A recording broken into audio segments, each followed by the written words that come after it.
Well, please be seated.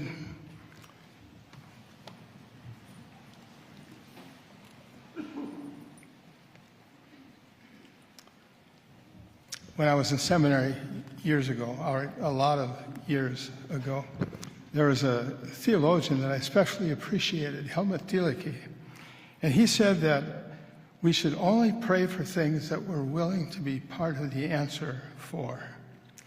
So when we pray, we're actually making ourselves available for action, not just good feelings or good intentions. So let's pray. Our Lord, we've come today for our yearly reassessment of where we are as a state. And this will lead to our recalibrating our priorities and probably reallocating some of our resources. But we live in Minnesota and we're grateful. Matter of fact, we believe that it's the best state in the country. We love the four seasons. Thank you. We love the North Shore of Superior. Thank you. We love the cold, natural air conditioning climate way up north. Thank you. We love the mystical, magical northern lights. Thank you. We love the bountiful, rich farmland. Thank you. We love our excellent schools, and our sports. Thank you. We love the creative arts and culture celebrating our diversity. Thank you. We love our renowned healthcare resources. Thank you. And we love the fact that we have more than 10,000 lakes. Thank you. Yet, Lord, our challenge is that we also have nearly 10,000 opinions of how we should move forward. And some of them are really, really good. We acknowledge that the polarization and the divisions in our country are beyond anything we could have expected. So now we look to you to bring us together. When cynicism creeps into our reactions and our conversations, bring us back to our best selves as we collaborate with each other. When controversy becomes our focus, rekindle our compassion with one another. When caustic criticism becomes so natural, remind us of our ability to work together toward creative solutions. When the negativity surrounding us seems overwhelming, enable us to create the mindset presented by the New Testament author Paul when he said, whatever is true, whatever is noble, whatever is right, whatever is pure, whatever is lovely, whatever admirable, if anything is excellent or praiseworthy, think about such things. So, Lord, teach us to focus on what is positive and practical, and may the mindset inform our priorities and our decisions. Now, the Old Testament prophet Micah summed up your desires for us, Lord, this way. He said, "He has told you, O mortal, what is good. And what does the Lord require of you but to do justice, to love mercy, and to walk humbly with your God?" Lord, may we more and more live by these values. Bless our state of Minnesota. Guide our leaders with courage and creativity, and bless each of us as we do our part. Amen.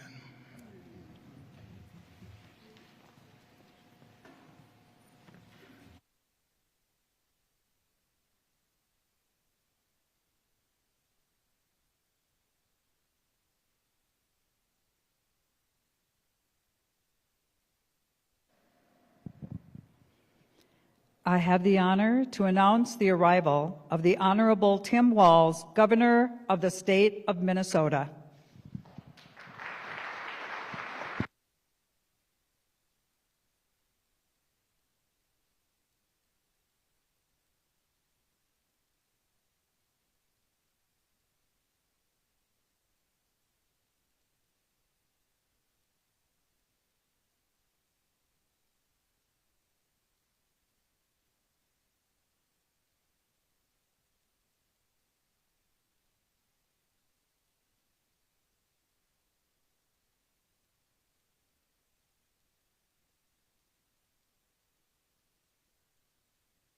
Thank you. Thank you all, and good evening. Chaplain, thank you for the beautiful words, and please, one more round of applause for the Owatonna High School Choir. Incredible, incredible.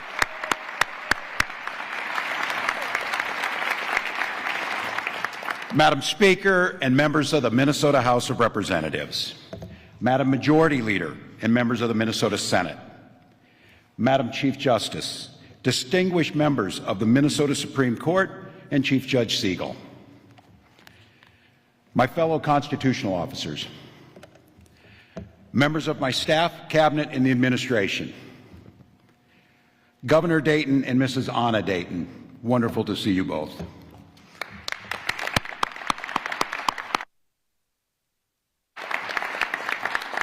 Distinguished tribal leaders, members of the Minnesota National Guard, Chaplain Mark Patrick, Superintendent Elstead, Principal Kath, staff and faculty at Owatonna High School, and especially students of Owatonna High School.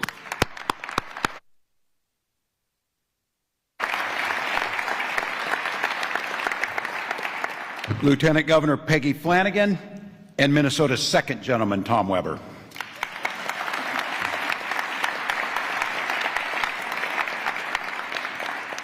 Minnesota's First Lady, Gwen Walz. Thank you. Honored guests and my fellow Minnesotans. Maybe it's the smell of that freshly sharpened pencil. Maybe it's the sight of those desks all lined up in their neatest rows. Maybe it's the sound of nervous, youthful chatter filling the hallways. But whatever it is, if you're a teacher, nothing, and I mean nothing, beats the first day of school. Take it from Gwen and me.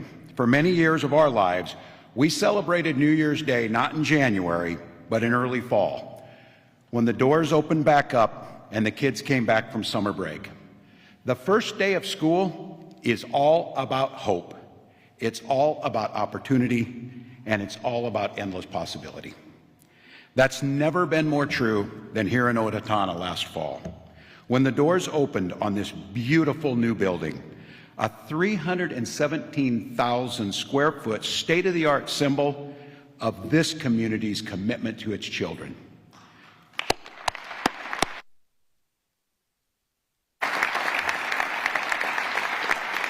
Imagine when you walk through the door the first time as a student, the whole world opens up in front of you. The classrooms here are gorgeous. They're full of natural light and modern technology. And as you explore, you'll find not only the wood, the metal, and the engine shop, you'll find next-generation hydroponic equipment, a nursing lab, a full commercial kitchen, and so much more. Because this building's a factory, and what it manufactures is futures. You can see when you walk in here, the curb appeal is undeniable. But this building wasn't built for looks or the first day of school. It was built for the last. When a student walks out of here the last time as a graduating senior, they're going to have a ticket in their pocket, a ticket to a good-paying career that they can feel excited about pursuing. They'll go on to be construction managers and firefighters, farmers, welders, and cardiac surgeons. And not only will they have the foundation to pursue any life they can dream of, many of them will have advanced credentials that gives them a leg up on that journey. Think about how many young people will walk out those doors each spring, full of passion, purpose, and ready to make a contribution to this community, this state, and this world. Ready to work and build and grow. Ready to make the state of our state even stronger than it is today.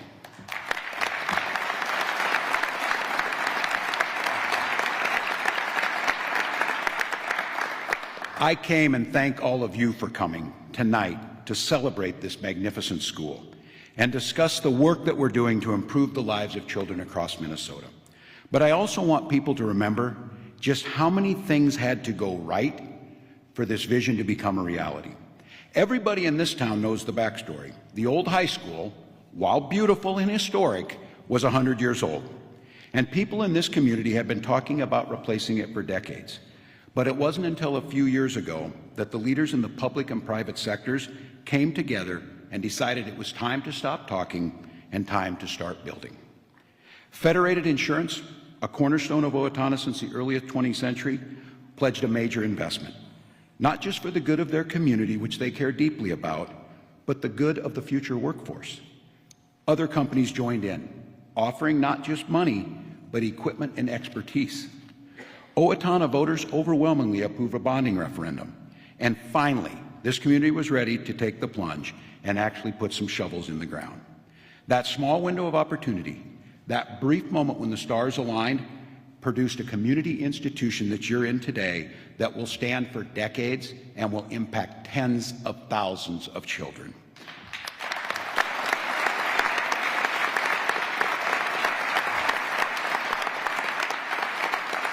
Many in this room know that most of the time, politics is incremental, frustrating, and sometimes gridlocked altogether. But every once in a while, you get an opportunity to make a whole lot of progress in a short amount of time. It happened here in Owatonna in 2019, and after a half century of waiting, it happened again in St. Paul in 2023.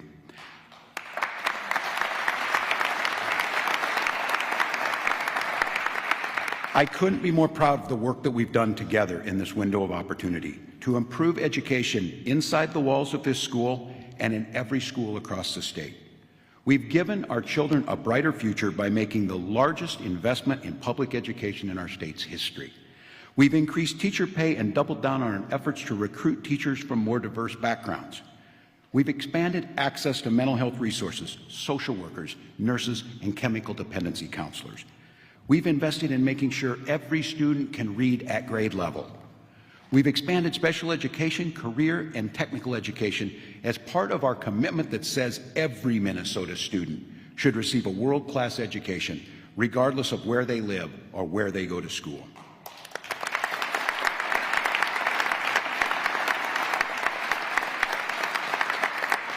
We're working to make Minnesota the best state in the country for a kid to grow up, and our work extends far beyond the walls of this school. We've expanded access to pre-K and to affordable childcare. We have made $1 billion.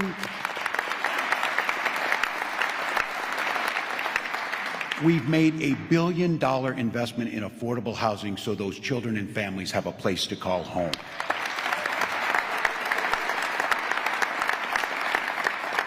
We've established free college education for low-income families so everybody has the opportunity to pursue their dream. We've made it easier to balance career and family by making paid family and medical leave the law of the land.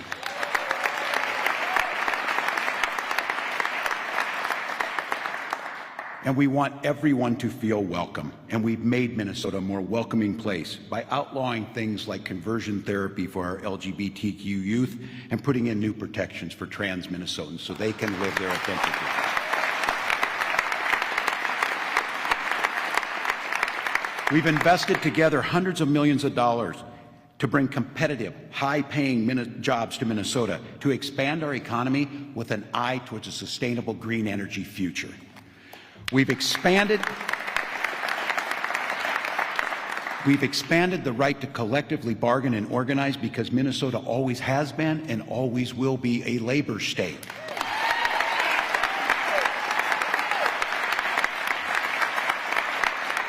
And we collectively have lived up to our responsibility to our elders by cutting taxes for our seniors. We've invested $300 million in public safety for communities across the state to fight crime and improve emergency services. And we struck a blow against climate change, putting Minnesota on a path to 100% clean energy by 2040 and leading the nation.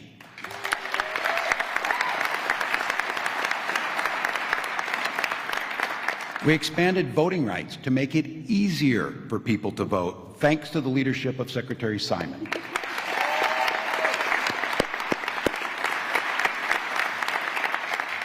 And we've announced plans to stop medical debt from ruining people's credit and lives and cut that interest rate back to zero because of the leadership of the Attorney General.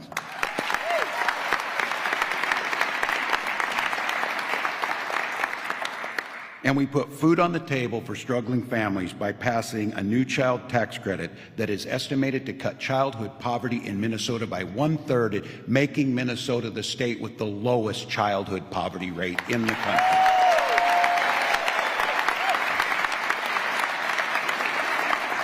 Look, and speaking of putting the food on the table, especially in this place, we're already seeing real results from our groundbreaking commitment to providing free school, breakfast, and lunch to all of our children. The data shows 30% more kids are eating breakfast, 11% more kids are eating lunch at school than before, truly illustrating the scope of the problem that we're trying to tackle. That means students that might have had an empty stomach now go into that classroom full and ready to learn.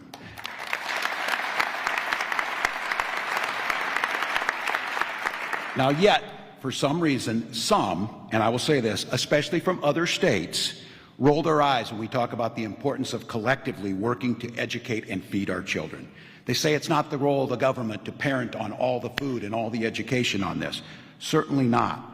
But instead of working to solve those problems, they're spending their time and energy and their political capital picking fights with beer companies and librarians. Look, speaking on behalf of Minnesotans, we are happy to have people move here. We are happy to have private sector investment dollars here, and we're happy to have brilliant young people moving in from other states. But what we're not going to take is radical ideas that make it more difficult for someone to live the life that they're choosing to live. That is especially true where we're seeing across the country choosing to interfere with people's families. We saw it recently with a bunch of judges down in Alabama, ruled that a frozen embryo holds the same right as a human being. As a direct result of that decision, fertility clinics closed across the state, putting men and women only wishing to have a family with nowhere to turn. Some of you have heard me say this, and I heard people come up and say, we haven't heard you talk about this before. That's because your own personal decisions about your family are no one's business but your own. But I will say this, if you have never personally gone through the hell of infertility, I guarantee you someone you know has. And I know that when Gwen and I were having trouble getting pregnant, the anxiety, the frustration would have blotted out the sun. All we wanted was something that seemed so simple, to have that child. What those judges did was a direct attack on our family. It was a direct attack on my children. Gwen and I will not forget it, nor will we forgive it, and neither will thousands across this state.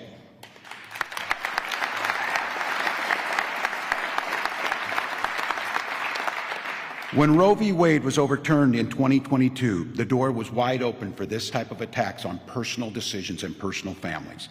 That attack has been here, and it's up to us to make sure we stop it. That's why here in Minnesota, the legislature took action after Roe versus Wade fell, writing protections for reproductive freedom into our state laws and making sure that people, not politicians, can make their own reproductive choices, including IVF.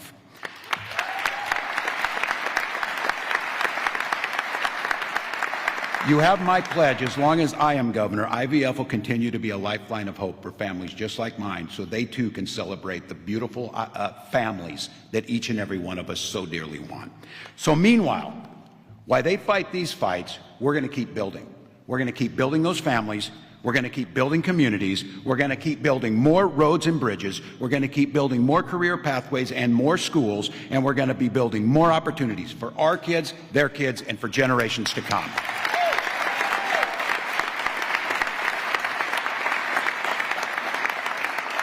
And I'll say, part of that good work includes following up on all of the incredible work that this legislature did. Things like building a new state agency focused on children, youth, and families to be more efficient in implementing programs. We need to stand up paid family and medical leave, and we need to make sure that our adult use cannabis work to make sure that we expunge those prosecutions that should have never been there in the first place, making sure adults can make their own choices. And that work, and I want to thank the people who do that work, the state employees who are working around the clock to make sure that Minnesotans can take advantage of this legislator's positive vision for Minnesota. So thank you to the state workers. That work will include building on a foundation for more success. Just recently, we've reached an agreement on a next set of budget targets. And I want to thank our legislative leaders for their cooperation, dedication, and working together. Earlier this year, Lieutenant Governor and I announced the major new infrastructure plan, something that always has bipartisan support, an ambitious effort to invest in the things that make our communities strong: clean water, safe streets, affordable housing.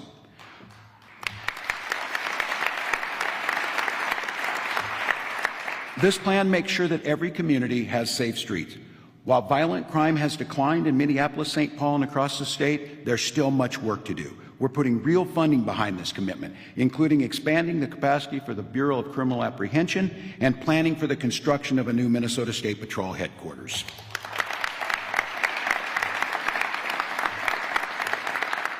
This plan also makes sure that we're continuing to invest to make sure every Minnesotan has a safe and affordable place to call home. We're backing development of multifamily housing so that seniors, families, and anyone facing homelessness can find a place to be. And we want to update the Minneapolis Veterans Home to better serve those who have served us.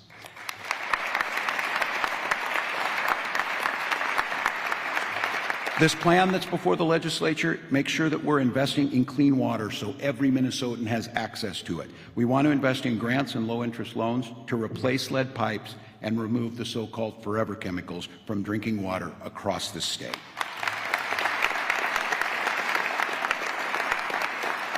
And being good stewards of the taxpayer dollars, we want to make sure that every building that's owned by the taxpayer is in good repair. Buildings like the ones at Minnesota State and the university are in need of renovation and upkeep, and our infrastructure plan has funding to make it happen. And the good news is all of that work will be done by union labor.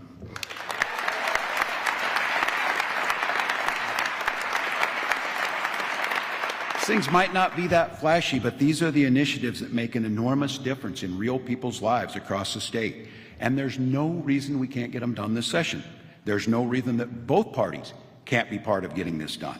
I know we're not going to agree on everything. Safe streets, we can agree on.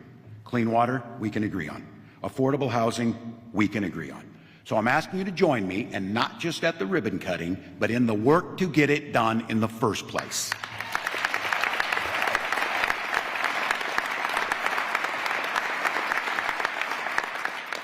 One last thing I'd like to talk about when you're in this space. I walked around the halls, and some of you, I hope you got a chance to see this magnificent facility. I walked around the halls, and I tried to put myself in the shoes of a student walking in there for the first time. I want those kids to feel hopeful. I want them to feel inspired. I want them to feel cared for, which they are. But there's one thing that I want no kid to feel. The one thing that no child in any building should feel is afraid. When you come into high school, you should be worried about pop quizzes and prom dates, not mass shootings. And that's why, as governor, I've made it a point to move towards responsible gun ownership and take the NRA on these issues.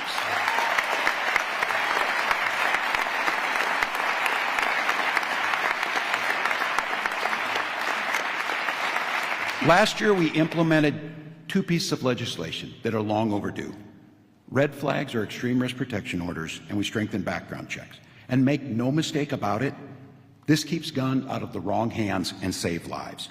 Tonight, I'm urging the legislature together to join me and our schools and our communities to make them just a little bit safer by strengthening the requirements around the safe storage of firearms and asking our neighbors to report lost or stolen firearms, and increasing the criminal penalties for straw purchases. These are bipartisan ideas that we should be able to get done, making a difference in safety in Minnesota.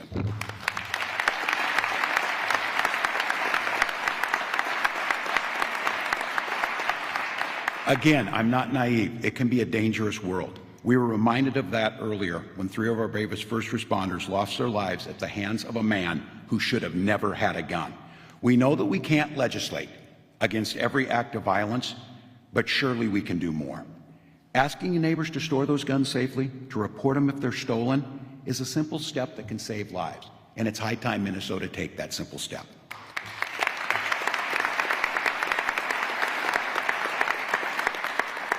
In a school, it's always a first and last on things. And look, if Minnesotans want to look at the record of accomplishment and keep sending us back to St. Paul, I wouldn't mind that one bit. We've got a lot of work yet to do, but this window of opportunity is still open. We need to keep working to get the progress done. But I, like all of you, know that public service is not a permanent privilege for any one party nor any one person. No matter which party we belong to or how long we've been in office, there was a first day on the job. My guess is it probably looked a lot like the first day of school. A little bit of nervousness, a little bit of excitement, can't find the bathrooms, who you're going to have lunch with. All of you know it's what it was. Well, the truth is, each of us is going to have a last day in office too. We're going to leave a little bit older, some a lot older, maybe a little bit grayer, but hopefully all of us a little wiser. We walk out the doors of the Capitol in St. Paul for the last time. We're going to get that opportunity, every single one of us, to ask ourselves a simple question. What kind of future have we built? Not for us, but for our kids and the state that we love. I don't know how long the window of opportunity we're in will stay open, but I'm committed to you that we'll do everything in our power to try and improve the lives of Minnesotans and leave our state better than we found it. A generation from now, nobody's going to remember what silly fight got somebody on TV. But the things that we are fighting for will still stand. Better schools like this one, cleaner water, safer streets, better paying jobs, more prosperous businesses, a state that invests in our children and our future. That's what it means to build. That's what it means to grow. And I think that's what it means to lead. Tonight, I'm proud to report that the state of our state is strong, Minnesota.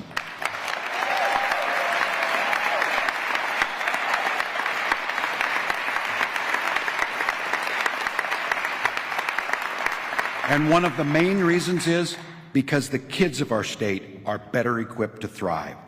If you've ever doubted that, I would ask everyone, just come on down to Owatonna, walk through these halls, and join me in dreaming about the futures that will be built right here. Thank you. May God bless each and every one of you, and may God bless the state of Minnesota.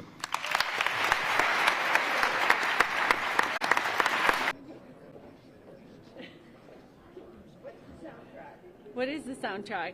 Something's playing. Have the Republicans concluded their remarks? They have not begun. No, you're first. They have not begun theirs. Oh, okay. I wasn't sure. I knew Senator Mark Johnson was going to do a response. Didn't want to jump in front of that. Lovely evening here in Owatonna. Very happy that the roads cooperated with us and everybody got down here safely. It is an extraordinary institution. I'm glad that the governor brought us here. It does kind of show what can happen when people band together and they have commitment and they have a vision to something that they want to make great. Much like we did in the 2023 session, really, as the governor said, for the first time in 50 years, a really incredible, momentous session, a lot to celebrate there, a lot to focus on looking forward. And the part of the speech that I liked the best was when he talked about how we have to kind of begin with the end in mind. One day we will all walk out of the state capitol for the last time, and we have to ask ourselves if the things that we did while we were there are worthy of the people of the state of Minnesota. And I think the answer is a resounding yes for the work that we've done so far, and there's more to come. So thank you for being here, and I'll turn it over to the Senate Majority Leader. I am so happy to be in this high school, knowing that the principal here is Corey Kath, one of our former colleagues. And when we're done here, I'm going to go try and find him in the crowd. This beautiful building is not only a testament to what communities can do together, but I think it is a model for schools and for education, pairing together the things we need to learn like algebra and literature with the hands-on skills that the governor talked about, whether it is nursing or cooking or the trades. It is an important model, something that I think communities across the state are looking for, and ways in which we can continue to invest in our kids. The thing I loved best about the speech was the hopefulness of it. And if we're not thinking every day about how we're building a future for our communities, our families, and the kids to come, we're not doing it right. Minnesota is a wonderful place. It's a place that we call home, but we have more to do to make sure it is the home for more and more Minnesotans who are going to come live here and help us build our future. And with that, I'd like to turn it to Majority Leader Long. Well, Thanks very much. I think it was very appropriate that we had our high school teacher governor bringing us back to high school and reminding us what his roots were and what brings us all together. And I think that education has certainly been one of our top priorities at the state legislature, certainly one of our biggest wins, I think, from the historic investment that we made in K-12 education last year. And I, too, was really inspired by the governor's hopefulness and the framing that he put out there that we really need to maximize the opportunities that are given to us. And I think being in a school, having 2 small kids myself, I reflect on the urgency of the moment and what we need to do to try to make sure that we are maximizing our opportunity and potential. And I think we've done that, whether it's keeping our schools and communities safe, as the governor talked about with gun violence prevention, whether it's investing in important institutions like this one, or standing up for our climate and making sure we have a better future for our kids. So I thought it was a hopeful speech and a really important moment to bring us all together as a state. Thank you. What about, you made a pointed plea for gun measures, more gun safety measures. How's that going to go? Well, I know in the House, I think it was Thursday of last week, Representative Moeller chaired a committee hearing on making the penalties for straw purchasers more stringent, also for safe storage, and one other gun violence prevention measure that the governor just mentioned. And, mandatory reporting of lost and stolen. So I would expect that those bills will come to the House floor, and I would expect that we would have the votes to pass those measures. I think that she put them together in one bill on gun violence prevention, but I have to check in with her and see how that's teed up. Similarly, in the Senate, those pieces of legislation, safe storage in particular, moving through the Judiciary Committee, and I'm hopeful that we'll be able to take up those pieces of legislation as well.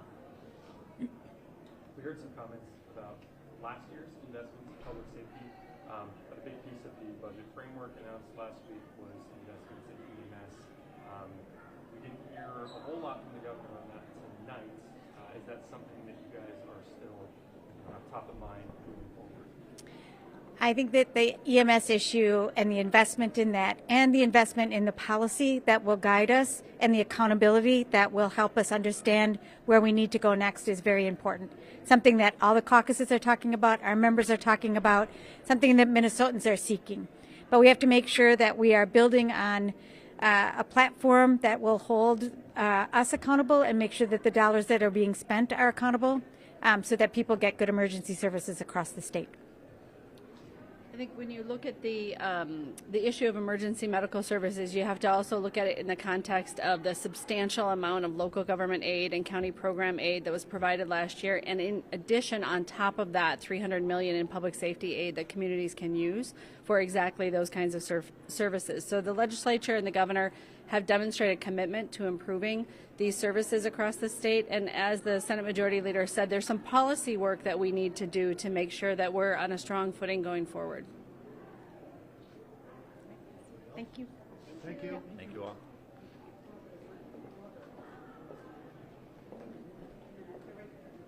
Give him a minute.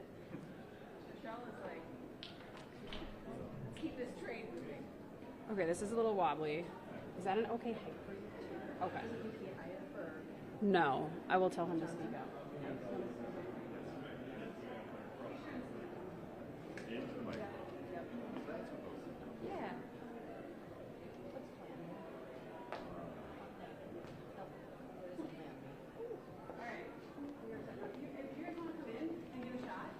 We'll give you time to set up. That's fine.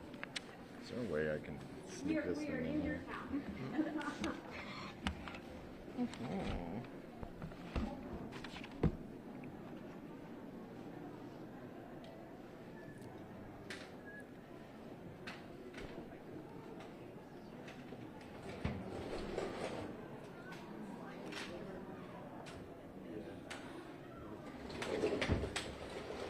You do everything, don't you, Rachel? I was going to say, I don't know if I needed a photo of that.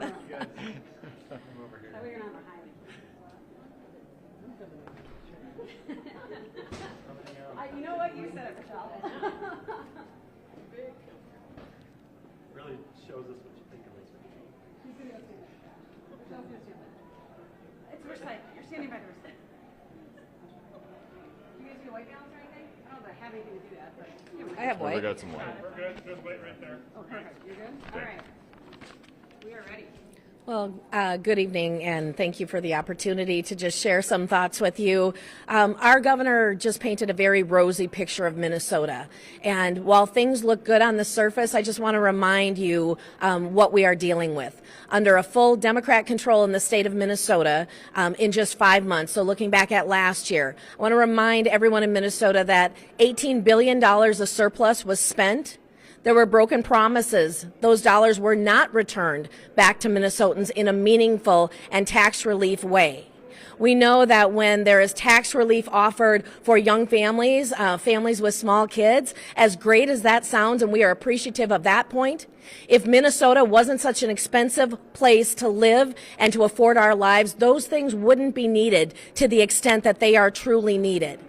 In addition to that $18 billion of surplus that is now gone, taxes and fees, our state budget was raised by another $10 billion. We grew government in a way that is unsustainable. You know that our economic forecast came out just a few weeks ago, and there was caution that was expressed by MMB saying caution for legislators and any future spending decisions that are made. We are in a beautiful school that is part of a public-private partnership. We're in beautiful Owatonna, and we know that schools need to be a place that kids can have what they need, that they've got the education that they need. But under Governor Walz, as he took his position as governor in 2019, think of those kindergartners in September of 2019. Those kindergartners are now in their 4th grade year, but their testing as 3rd graders in the MCA tests in the spring showed us that 53% of Minnesota kids across the state cannot read at grade level. That is under the watch of Governor Walz. So as we are doing great things for schools, we have to realize that every mandate that was just put on schools last year costs districts money. We want to do the right things for kids so they have the education that they need. But when those mandates came through to our school districts, unfunded, school districts across the state, superintendents across the state have concerns. They want literacy. They want to make sure kids have what they need. But the READ Act, or the science of reading, to make sure that literacy increases, is coming at a cost that is unsustainable going forward. You heard about historic investments in public safety. And that is great, but those dollars that were allocated to communities across the state last year came with a lot of things that money could not be spent on. Specifically, tactical vehicles needed by districts, by departments that were needed in public safety. They could not make any use of those dollars to improve any type of their public safety buildings, including lighting, sidewalks, just common sense things. There were a lot of strings attached to the dollars as they came forward. You heard that money was saved, or our seniors were now, there was relief with Social Security.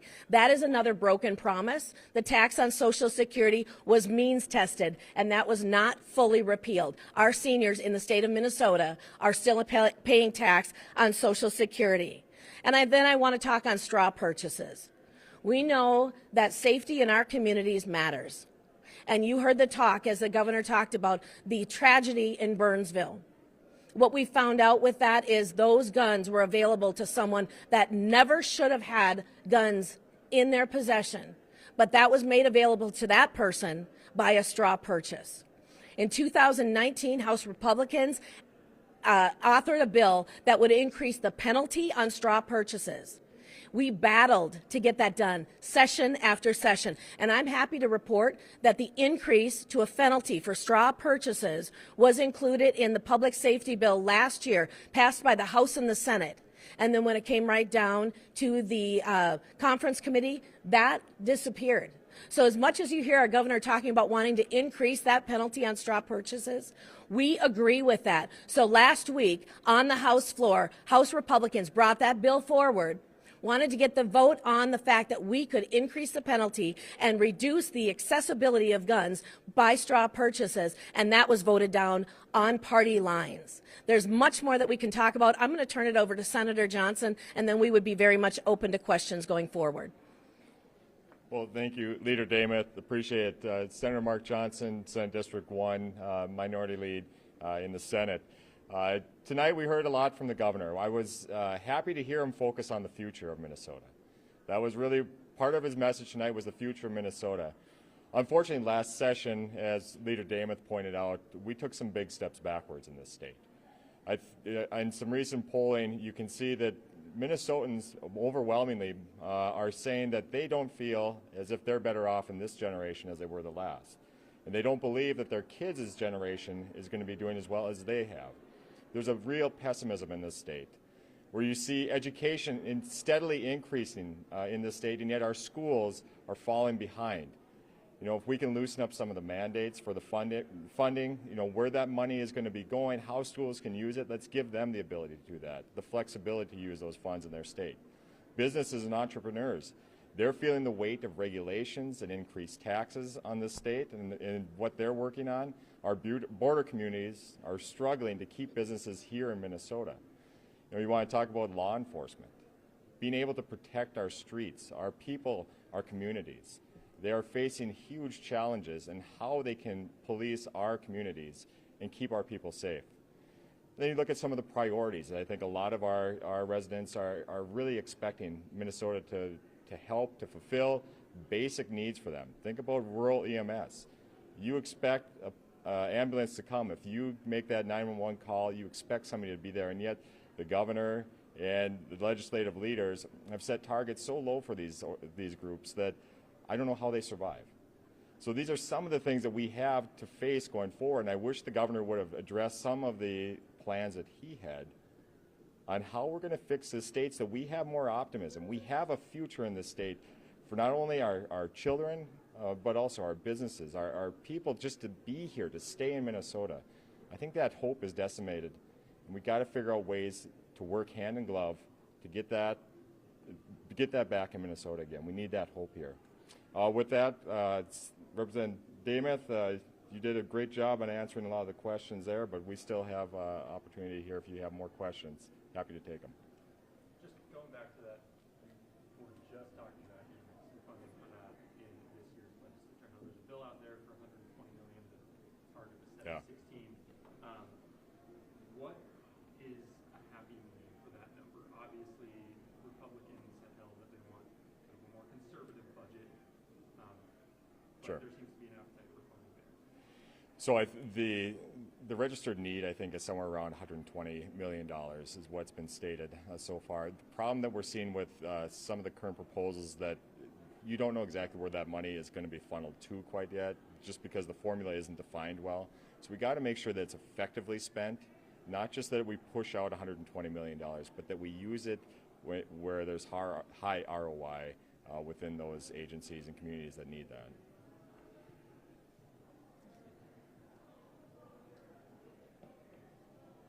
Any other questions? Well, I guess we haven't heard you on camera talk about the budget targets. I know you guys came out swinging against it, saying, you know, after record spending last year, another $450 million. What do you think is a number that is more reasonable for supplemental spending this year? Here's what I'll say on that. I mean, there are some needs across the state that we're looking at. You know, we just talked about EMS as one of those needs that has to happen. But if we do not address the deficit, the structural deficit that we have in our budget right now, we are just taking money out of the savings account to make sure that we can pay our bills. So we need to be focusing on what our long-term budget is, and we need some solutions for that going forward. And we continue to see all this money being spent. That's going to catch up with us really quick if we empty out the savings account and we still have to pay those bills.